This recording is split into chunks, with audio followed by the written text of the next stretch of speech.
이제 우리 같이 하나님 말씀 찾아보도록 하겠습니다. 사도행전 5장 33절부터 42절까지의 말씀입니다.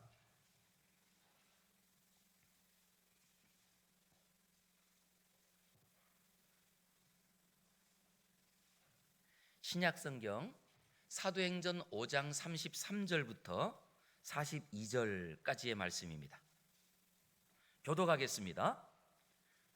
그들이 듣고 크게 노하여 사도들을 업시하고자 할세 바리새인 가말리엘은 율법 교사로 모든 백성에게 존경을 받는 자라. 공회 중에 일어나 명하여 사도들을 잠깐 밖에 나가게 하고 말하되 이스라엘 사람들아 너희가 이 사람들에게 대하여 어떻게 하려는지 조심하라. 이전에 가다가 일어나 스스로 선전하매 사람이 약 400명이나 따르더니 그가 죽임을 당하매 따르던 모든 사람들이 흩어져 없어졌고 그 후 호적할 때에 갈릴리의 유다가 일어나 백성을 꿰어 따르게 하다가 그도 망한즉 따르던 모든 사람들이 흩어졌느니라. 이제 내가 너희에게 말하노니 이 사람들을 상관하지 말고 버려두라. 이 사상과 이 소행이 사람으로부터 났으면 무너질 것이요 만일 하나님께로부터 났으면 너희가 그것을 무너뜨릴 수 없겠고 도리어 하나님을 대적하는 자가 될까 하노라 하니 그들이 옳게 여겨 사도들을 불러들여 채찍질하며 예수의 이름으로 말하는 것을 금하고 놓으니 사도들은 그 이름을 위하여 능욕받는 일에 합당한 자로 여기심을 기뻐하면서 공회 앞을 떠나니라.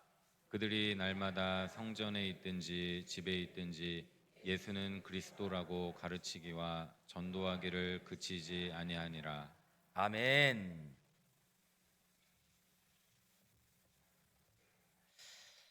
예수님의 제자들이 예수님의 부활을 이미 본인들의 눈으로 목격했습니다.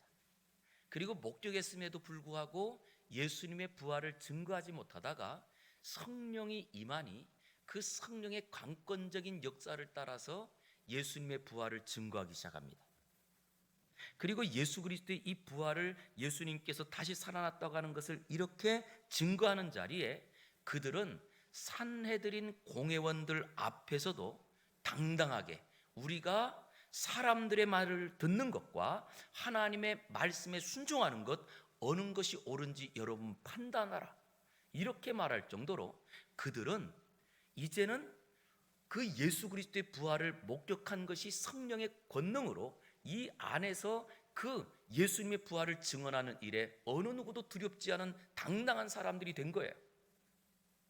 그런데 이렇게 바른 신앙을 고백하고 그리고 이 바른 신앙 예수님의 죽으심 안에 부활을 그리고 당신들이 죽였지만 하나님이 살렸다고 이렇게 강조하면서 복음 안에 든든하게 서면 문제가 해결되고 그리고 박해하던 사람들이 오히려 도망가고 이러면 얼마나 좋을까요?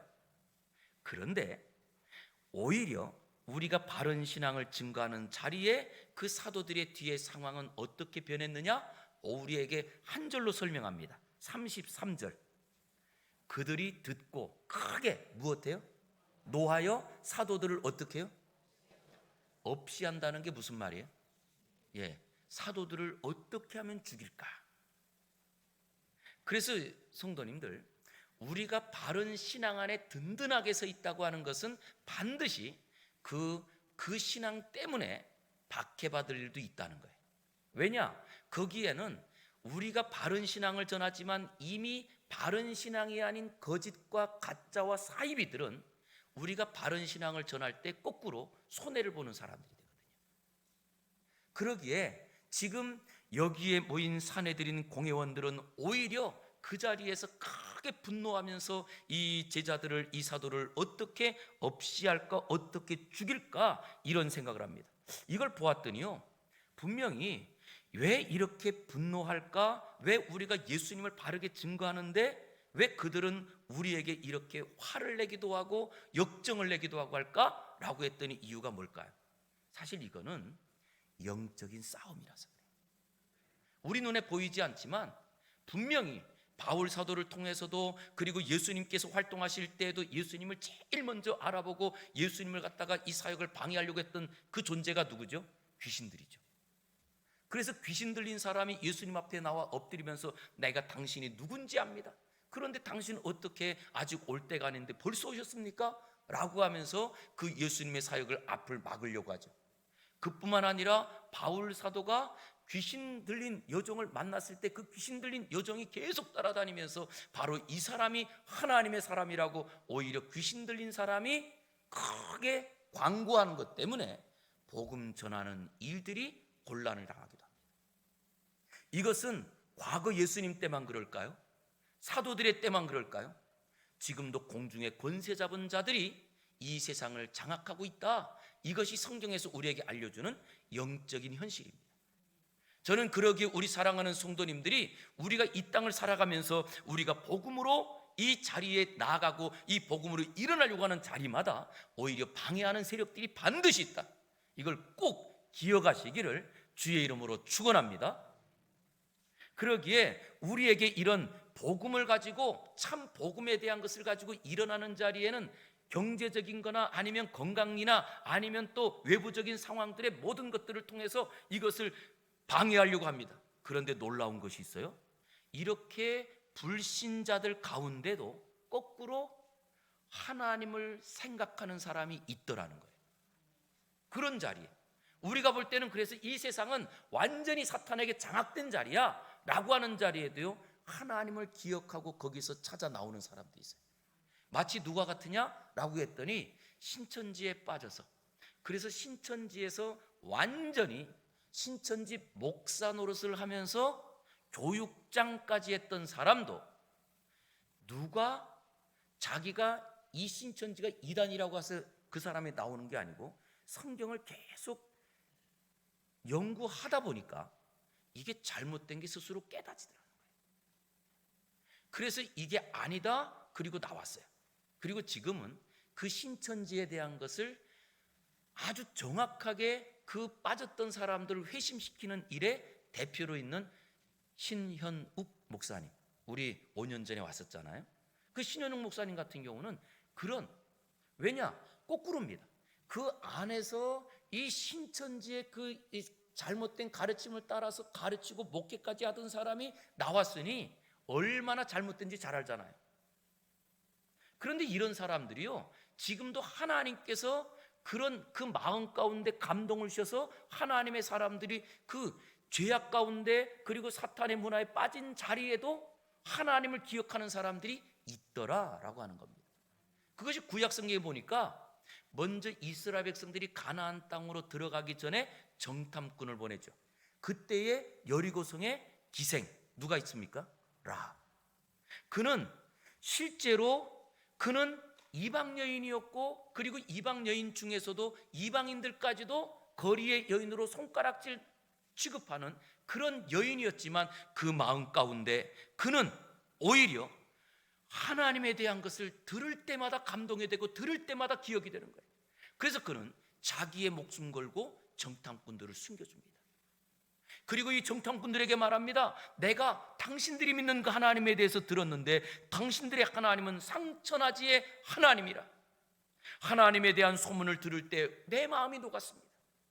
그러니 여러분들이 이제 이 땅으로 들어와 이 땅을 점령할 때 나를 기억해 주십시오.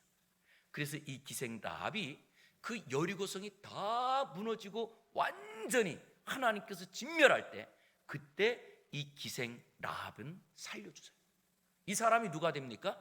이 사람이 예수님의 족보에 들어가잖아요. 예수님의 족보에. 이런 걸 보면 지금도 우리의 삶에는, 아니 도저히 이 사람은 가능성이 없어라고 하는 자리에도 분명히 하나님을 찾는 그 마음의 유서가 분명히 있다는 것을 꼭 기억하시기 바랍니다.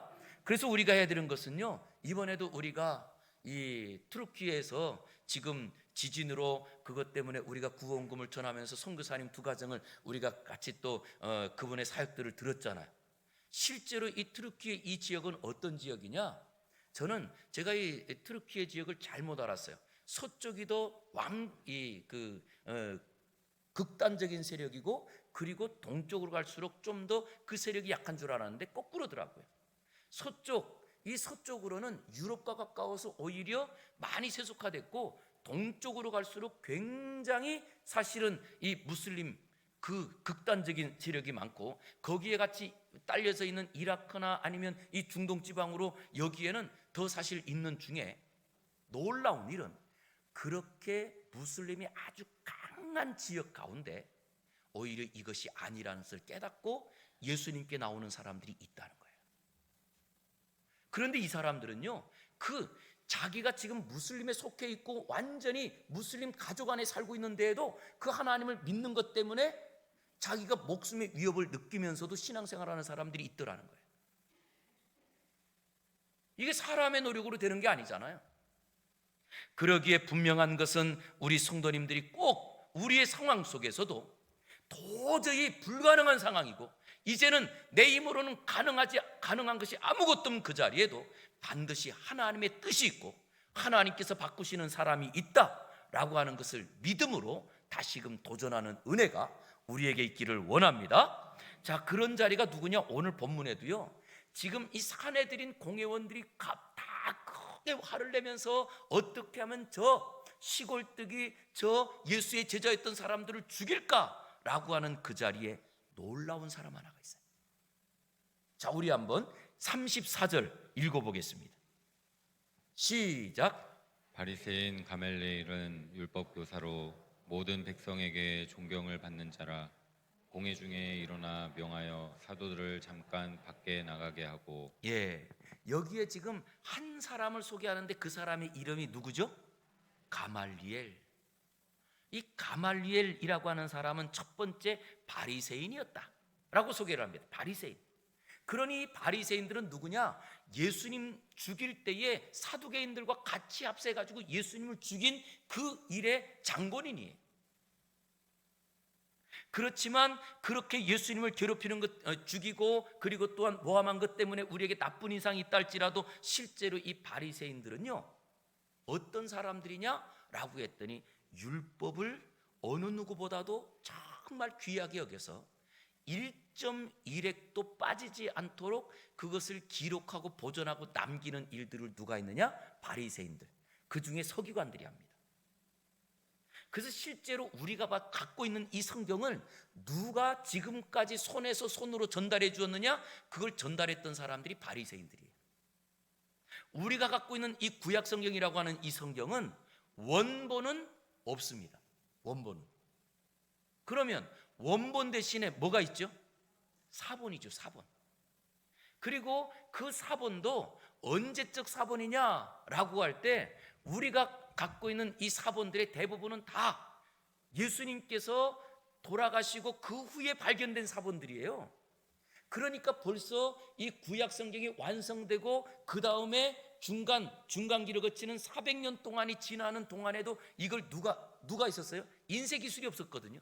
그럴 때에 이 서기관들, 바리새파에 속해 있는 서기관들이 아침마다 일어나서 목욕 제기하고, 그들의 직업은 이걸 쓰는 게 직업입니다. 서기관의 직업. 그래서 계속 그것도 붓을 가지고 쓰는데, 이 히브리어 같은 경우는요, 점을 하나 찍을 때, 두 개 찍을 때, 그리고 이렇게 밑줄로 그으면 요거 하나 때문에. 그런데 점이 하나 둘 정도가 아니에요. 어떤 건 6개가 찍히고 어떤 거는 5개가 찍히거든요. 그런데 그것에 따라서 발음이 달라지고, 그리고 그것에 따라서 이 발음만 달라지는 것이 아니고 뜻까지 다른 뜻으로 나갈 수 있는, 그래서 성경에 보면 1.1획도 이런 표현이 되는 거거든요. 그런데 그것을 그 점 하나도 틀리지 않으려고 목숨 걸고 살았던 사람들이 이 사람들인 거예요. 그러니 여러분 어떠세요? 바리새인들, 우리가 하찮게 볼 수 있는 사람들이 아니죠. 그렇게 이들은 바리새인으로서 그 중에 존경받는 한 사람이 있는데, 그 바리새인들 그 많은 존경받는 사람 중에 가장 존경받는 가말리엘이라는 사람이 있더라. 그런데 이 가말리엘이라는 사람은 누구라고요? 율법으로는 교사, 랍비예요. 그래서 율법을 가르치는 일에 있어서는 어느 구보다도 가르치기 위해서 잘 연구했는데 실제로 이 사람은 가말리엘이라는 사람은 누구냐라고 할 때 유대에서 율법의 최고 랍비가 있었어요. 힐렐이라는 랍비가 있었거든요. 그 힐렐의 수제자였어요. 그래서 실제로 이스라엘에서는 가장 뛰어난 그 율법 학자였던 힐렐의 수제자로서 가말리엘, 그리고 이 가말리엘의 또 제자가 있었거든요.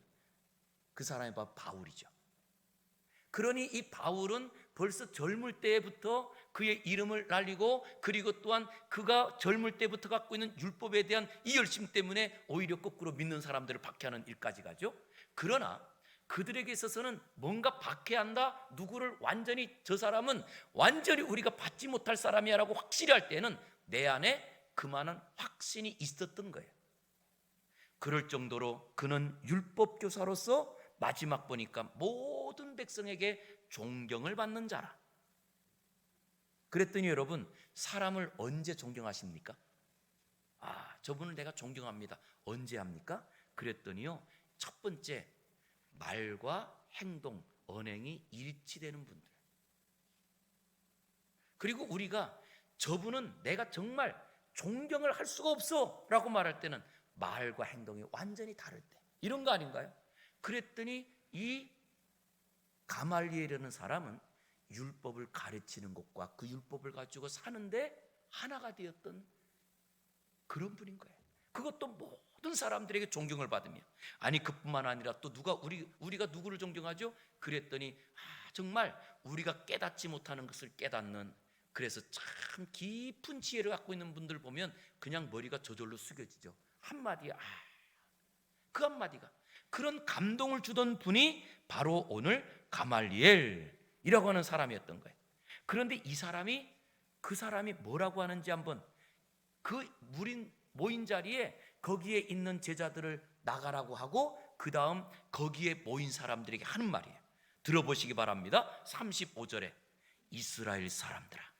여기는 이스라엘 사람들아, 이 말 안에는 지금 이 공회원들에게, 그리고 마치 지금 국회에서 발표하는 것처럼 거기에 있는 국회 모든 공회원들에게, 여러분, 당신들이 이 사람들에 대하여 어떻게 하려는지는 무엇해래요? 조심하라. 이게 굉장히 정말 중요한 말입니다. 우리가 누군가를 판단할 때 우리가 어떻게 해야 될까요? 조심해야 됩니다. 특별히 우리 아내 되신 분들, 남편을 판단할 때 정말 조심해 주시기 바랍니다.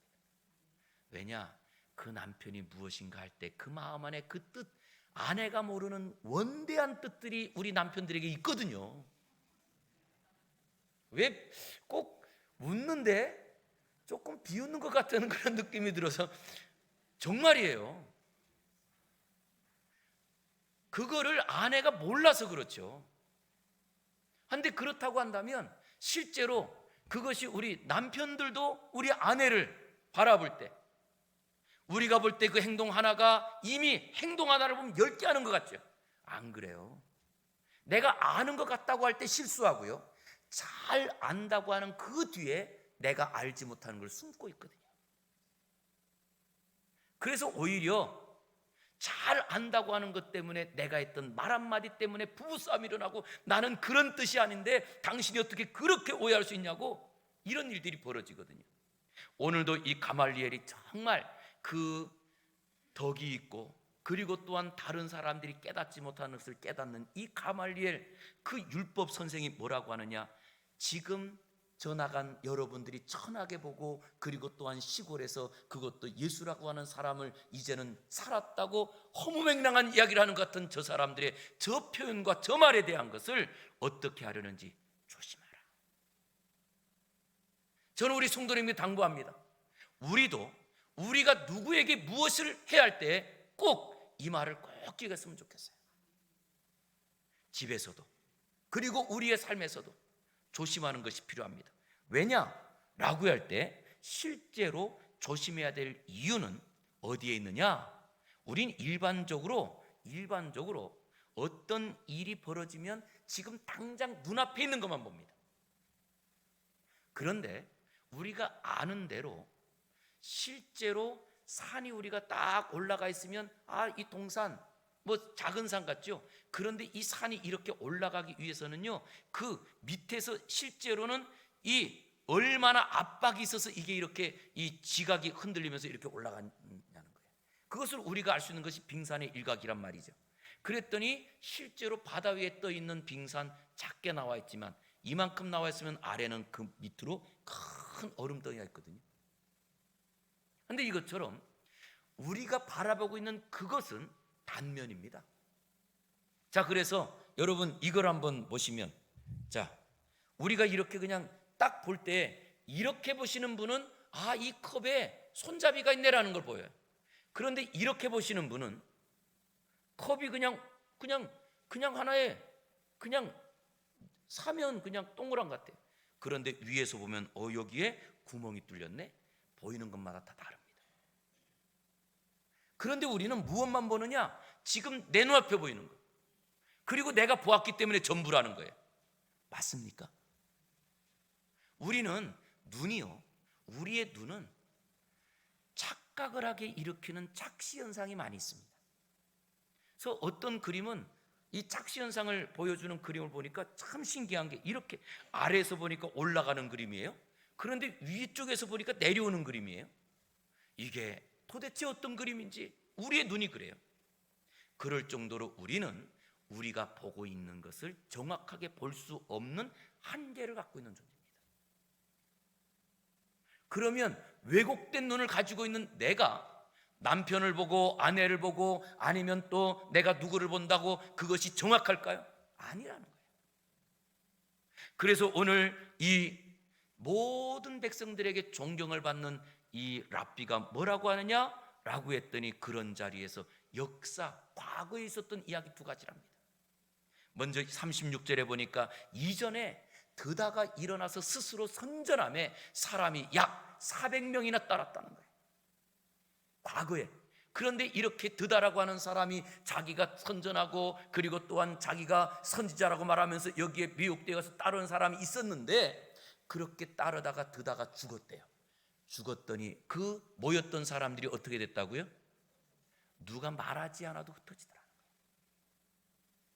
그리고 그 다음에 또 그 후에 호적할 때에, 이 호적할 때라고 하는 것은 예수님도 호적할 때에 그때에 그 요셉과 마리아가 호적하려고 자기 고향으로 갔던 것처럼 바로 그 역사적인 시점에 갈릴리에서 유다라고 하는 사람이 일어나서 백성들을 미혹케 하여서 백성들이 유다를 따랐다는 거예요. 그런데 이렇게 유다를 따르다가 그도 망한 즉, 이게 그도 죽었다는 것. 그도 죽었더니 모든 사람들이 어떻게 됐대요? 누가 말하지 않아도 흩어지더라. 이게 이단이에요. 이단, 지금 굉장히 신천지도 골머리 앓고, 그리고 또한 지금 통일교나 아니면 에덴 있죠. 지금 우리가 볼 때는 우리보다 굉장히 통일교가 재산도 많고 전세계 갖고 있는 부동산이 얼마고. 여러분, 지금은요, 통일교는요, 어떻게 하면 저 재산을 조금이라도 내 걸 만들어 볼까라고 생각하는 사람이 솔직히 많습니다. 왜냐? 이미 교주라고 했던 문선명이 죽었잖아요. 그랬더니 아들하고 엄마하고 싸웁니다. 내가 신이다, 내가 신이다, 그러고 싸워요. 그러니 여러분 어떨까요? 거기서 그걸 문선명이 바로 하나님이다, 메시아다 그러면서 따라갔던 사람들은, 그런데도 보니까 뭐가 남아있어요? 그것 때문에 남아있는 돈은 많잖아요. 그게 지금은, 그래서 통일교는요, 지금은 포교 활동을 해도 지금도 보니까 가평군에 우리 또 이 와이프 됐던 한학자가 독생녀 등급 스스로 독생녀래요. 그리고 그 책을 만들어 가지고 다 돌리고 그래요. 그거 어디다 써요? 그래서 그 자기들을 더 신격화하고 그러기 위해서 지금도 박물관을 짓고 있습니다. 그런다 해도 결국 무엇만 남느냐? 그걸 가지고 이권을 챙기고자 하는 사람만 남아요. 이거는 오늘 이야기를 통해서 저도 역사에 대한 것으로 장담할 수 있는데, 통일교 앞으로 100년 지나면 없어져요. 그런가 하면 에덴은 아직도 교주가 살았을까요? 죽었을까요? 예? 살아있어요. 살아있어요. 그러면 신천지의 이만희는 살았어요? 죽었어요? 죽어가고 있어요. 빨리 죽었으면 좋겠으니까 죽어가고 있대. 우리도 다 죽어가고 있어요. 사실은 우리가 사는 것이 끝이 죽음이니까. 그런데 90이 넘었는데도 아직 영향력이 있어요. 그런데 신기한 일은 지금은 신천지도 영향력을 많이 잃어버렸습니다. 예상컨대 이 이단들은 사실은 우리가 우리 가족들 아니 이웃들을 우리가 이단에 빠지지만 않게 하면, 예방만 잘하면, 그랬더니 우리가 코로나 때문에 예방이 얼마나 중요한지 알잖아요.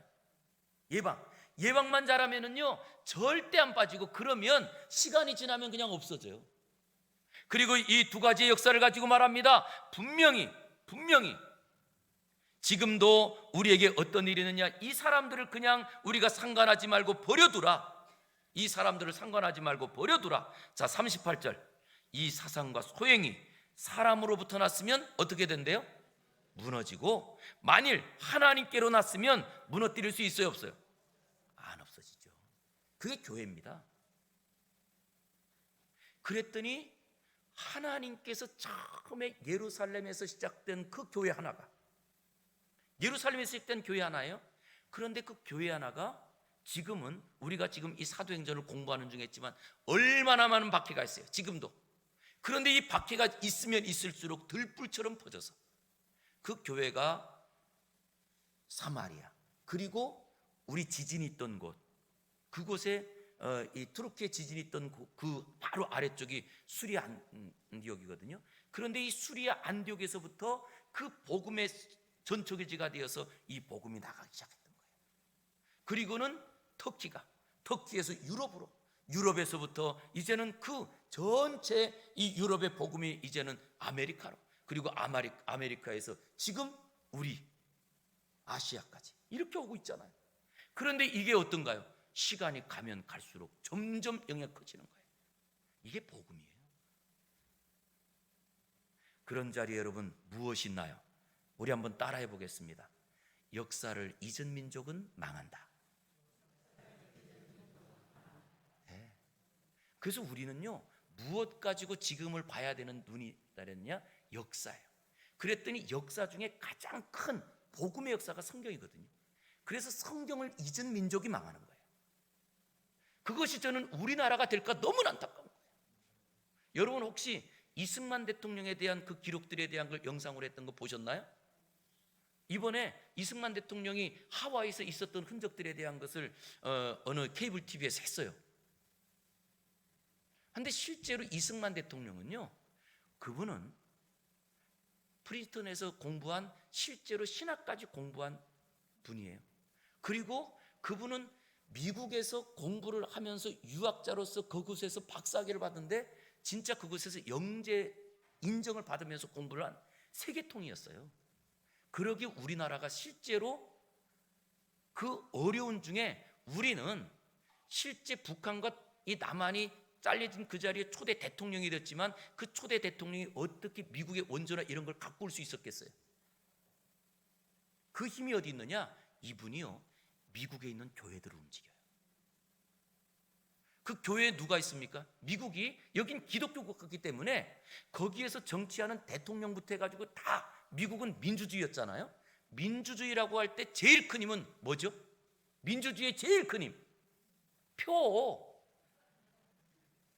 민주주의의 제일 큰 힘, 투표잖아요. 그런데 그 표의 모든 표를, 대부분의 표를 교회들이 갖고 있는 거잖아요. 그럴 때 이 이승만 대통령이 그 교회, 먼저 자기가 자기를 가르쳤던 선생님들과 함께 교회 목사님들을 만나서 그 목사님들을 통하여서 대통령을 움직이는 거예요. 그래서 우리나라에 물자를 보내주고 이렇게 해서 우리나라가 살려난 거거든요. 이게 역사입니다, 이거는. 그런데 그 역사를 말하는 사람들이 없는 거예요. 왜? 역사를 잊어버렸거든. 그래서 우리에게 정말 중요한 이야기는 역사를 알아야. 그랬더니 우리나라 역사만 해도 이게 불과 100년 전, 100년도 안 되는 역사인데, 이 100년도 안 되는 역사 안에 우리나라가 어떻게 세워졌는지. 그래서 이승만 대통령이요, 그 신학을 공부하면서 개혁주의 신학의 그 정신을 가지고 우리나라의 헌법을 만듭니다. 그래서 헌정회를 처음에 재헌국회 할 때 그때에 우리 목사님들이 상당수가 들어가 있었습니다. 그 우리나라가 세워지는 첫 번째 재헌국회가 일어난 자리에 기도하고 시작을 합니다. 그게 우리나라거든요. 그런데 지금은 어떤가요? 이거는 우리가 잘못한 거예요. 우리가 역사를 가르치지 않았기 때문에. 그랬더니 우리나라가 저절로 우리 때문에 된 줄 알고 지금만 봐요. 그럴 때 다시 한번 오늘 이 가말리엘을 생각해 보시기 바랍니다. 사람들을 죽이려고 하는 그 자리에 거꾸로 이들은 조심하자. 만약에 이들이 사람으로부터 자기들이 힘을 내서 했던 것이라고 한다면, 사람으로부터 이건 사라질 것이요, 하나님께서 하신 것이라고 한다면 이것은 우리가 그들을 죽이려고 할 때 하나님을 대적하는 일이 될 것이 아니에요. 이 이야기가 사도행전의 가말리엘뿐만 아니고 사도들의 고백이죠. 사도들이 뭐라고 합니까? 우리가 사람의 말을 들을지 하나님의 말씀을 따를 것인지 무엇이 중요한지 여러분 판단하십시오. 우리의 삶에도 항상 선택의 기로에 서 있습니다. 하나님의 기쁨으로 살 것인가, 아니면 나의 기쁨을 위해서 살 것인가? 하나님의 영광을 위해서 살 것인가, 나의 만족을 위해서 살 것인가? 내 감정을 위해 충실하고 살 것인가, 하나님 마음을 기쁘게 하는 삶을 살 것인가? 언제나 우리는 기로에 서 있습니다. 저는 그런 자리에 오늘 이 가말리엘처럼 신앙이 없었지만 그럼에도 불구하고 오히려 하나님의 뜻을 중요시 여겼던 이 사람처럼, 아니 우리가 이제는 예수님을 믿는 사람이기에 이 제자들처럼 사람의 감정이나 사람의 만족이 아니라 하나님의 기쁨, 하나님의 영광을 위해서 도전하는 저와 여러분 되기를 주의 이름으로 축원합니다. 그랬더니 이들이 그 얘기를 가만히 들어보니까, 존경하는 사람의 말을 들으니까 이거 우리가 섣불리 행동했다, 거꾸로 하나님의 저주 아래 우리가 있을 것 같은 거예요. 왜냐? 지금 이들은, 이 공회원들은 다 하나님의 이름으로 모인 사람들이고 하나님의 이름으로 사는 사람들이거든요. 그러기에 그들이 거꾸로 합니다. 죽이려고 했던 생각들을 다 거두고 40절 그들이 옳게 여겨, 이 가말리엘의 이 주장, 그 제안을 옳게 여겨서 사도들을 불러서 채찍질하며 예수의 이름으로 말하는 것을 금하고, 결론은 뭐예요? 놓아줘. 감옥에서 풀어준 거예요. 무엇했다고요? 채찍질로 맞았대요. 그런데 여러분, 맞았다 할지라도 노임받으면 좋아요, 싫어요? 좋아요. 저는 어릴 때 우리 그 고등학교 선생님이 2학년 선생님인가 3학년 선생님인가 기억이 가물한데, 그 선생님이 우리에게 늘 하는 말이 있어. 참 니네들 용감하대 그러더라고요. 용감하대. 그래서 우리가 궁금해서 왜요? 그랬더니 물으니까, 니네는 어떻게 올 때는, 학교 올 때는 뭐 지각도 하고 그러는데 끝났다 집에 가라 그러면 학교에 남아있는 애가 하나도 없이 다 가는데, 비가 와도 우산도 안 쓰고 간대. 집에 가라 그러면 뭐 비가 그렇게 오는데도 학교에서 기다리는 애가 없이 비를 쫄딱 맞으면서 집에 다 간다는 거예요. 그걸 보면서 니네들은 용감하대 그러더라고요. 여러분, 학교가 딱 끝나면 뭐 어떻든지 간에 어때요? 집에 가죠.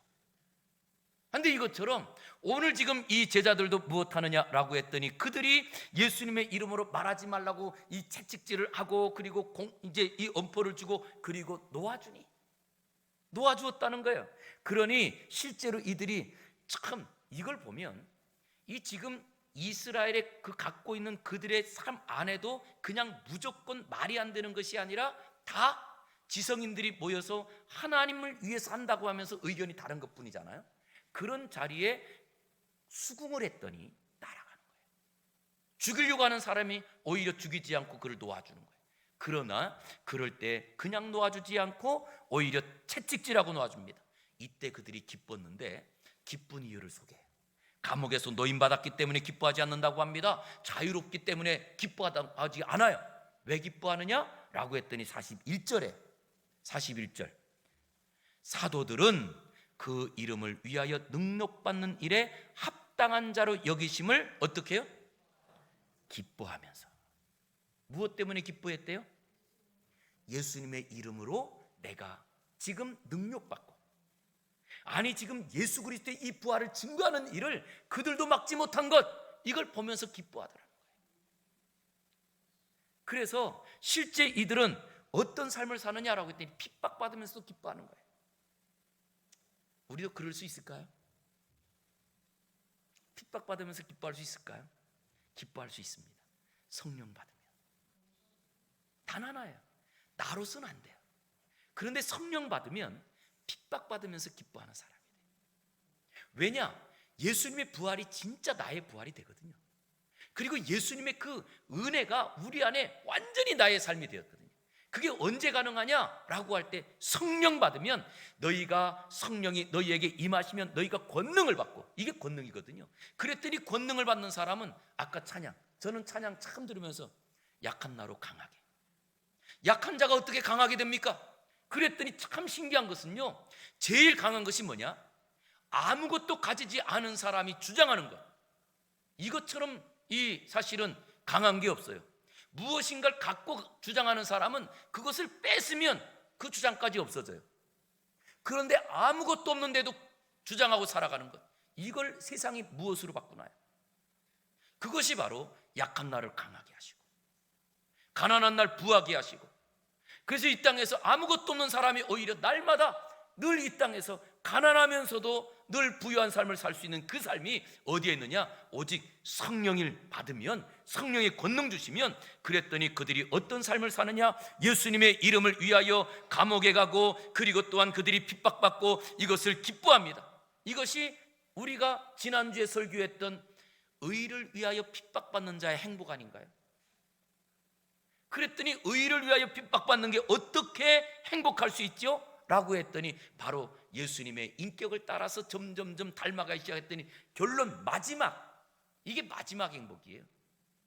그래서 우리가 꿈꾸는 것, 하나님 박해받고 예수님의 이름 때문에 고난받는 자리에 나도 기뻐하게 해주세요. 이 길이 순교자의 길이거든요. 이것을 무엇으로 막을까요? 고난받는데 기뻐하는 것. 저는 이번에 이 비아크루시스를 제가 들으면서 저에게 그런 감동이 생기는 거예요. 그런 감동의 자리에 하나님께서 비 소식을 주시네요. 그리고 이런 소식을 주면서 진짜 우리가 그런 자리에도 비가 와도 우리가 거기서 예수님에 대한 것을 우리가 느낀다면 이것처럼 우리가 살아갈 수 있지 않을까. 그래서 제일 강한 것은요, 내일 사형 선고를 받을 사람이 오늘 웃는데 이걸 무엇으로 우리가 이해할 수 있죠? 그것이 바로 제자들의 모습이었던 거예요. 그러기에 우리에게 이렇게 말합니다. 베드로전서 4장 13절 같이 읽어볼게요. 시작. 오히려 너희가 그리스도의 고난에 참여하는 것으로 즐거워하라. 이는 그의 영광을 나타내실 때 너희로 즐거워하고 기뻐하게 하려 함이라. 아멘. 자, 예수 그리스도의 고난에 참여하는 것으로 즐거워하고 그의 영광이 나타날 때 너희로 즐거워하고 기뻐하게 하렵니다. 그랬더니 이 즐거워하고 기뻐하는 사람이 하는 게 있어요. 그것이 오늘 본문 마지막 절입니다. 42절. 그들이 날마다 성전에 있든지 집에 있든지 예수는 그리스도라고 가르치기와 전도하기를 그치지 아니하니라. 이게 노래인 거예요. 이거는 우리는 이 문자적인 것을 그대로 보면서 가르치고 전도했다라고 하죠. 그런데 이 가르치고 전도하는 이 제자들에겐 이거는 죽음을 이기고 고난을 이기고 그리고 예수를 그리스도라고 증거하는 이것으로 무엇을 이겼느냐? 산에들인 공회를 이긴 증거라는 거예요. 그런 노래 아닌가요? 이것이 바로 저와 여러분이 부를 노래라는 거예요. 사망을 이기고 부르는 노래, 아니 우리가 절망을 이기고 부르는 노래. 그래서 우리가 이 땅을 나가서 살아가는 자리에 바로 오늘 이 제자들처럼 날마다 집에 있든지 교회에 있든지 직장에 있든지 예수는 그리스도라고 날마다 고백하면서 사는 노래 부르는 사람들이 저와 여러분 되기를 주의 이름으로 축원합니다. 기도하겠습니다. 하나님 감사합니다.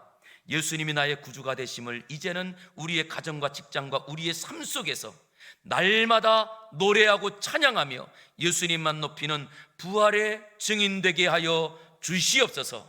예수님 이름으로 기도 올리옵나이다. 아멘.